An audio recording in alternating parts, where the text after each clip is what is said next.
in this Akbaruddin Owaisi case, I requested the government that a special public prosecutor should be appointed to deal with this criminal case so that the perpetrators of this cowardly and heinous crime would be punished and the maximum sentence should be given to them.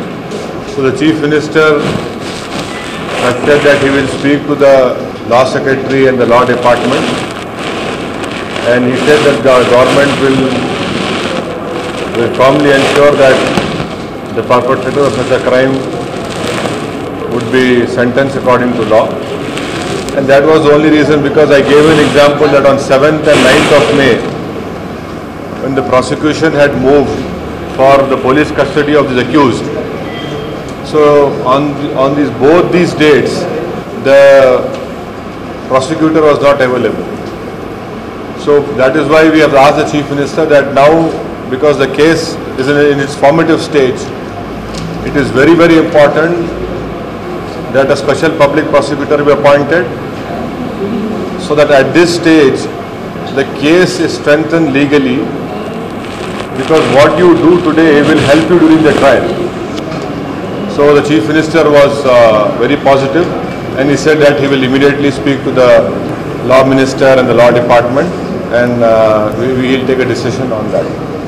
That was the only thing I know. And the second thing which I asked the government was, the government of Andhra Pradesh should take or make some stringent guidelines as far as issuance of gun and arms license is concerned.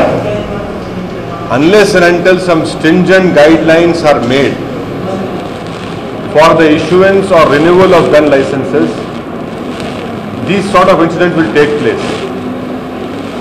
The reason being that people who don't get license, arms license in Hyderabad are going to Cyberabad and getting an arms license from there. People who don't get arms license in Cyberabad are applying in Rangareddy district and getting it from there.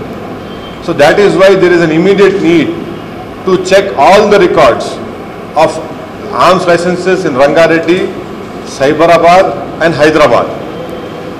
Unless until strong and strict guidelines are issued, unless until there is a threat perception or there is a threat to someone's life, arms and gun license should not be issued. Because when it is being, even if it is being given to people, their background needs to be checked. What are their antecedents? For what purpose they are getting it? These are there, but guidelines should be made very, very strict. And thirdly, I requested the Chief Minister that a strong action needs to be taken against all the rowdy sheeters, history sheeters in Hyderabad city. Majority of them should be thrown outside Hyderabad and Cyberabad under PD Act. Unless until strong and effective policing is done, more such attacks will take place. Today it was an MLA, tomorrow it can be anyone. So the fear of law has to be installed in the hearts and minds of all the wrongdoers. So we hope that the government will take some effective and strong actions on the 3 points which I have represented to the Honorable Chief Minister, and I am sure that he will react positively on all these issues which I have given it.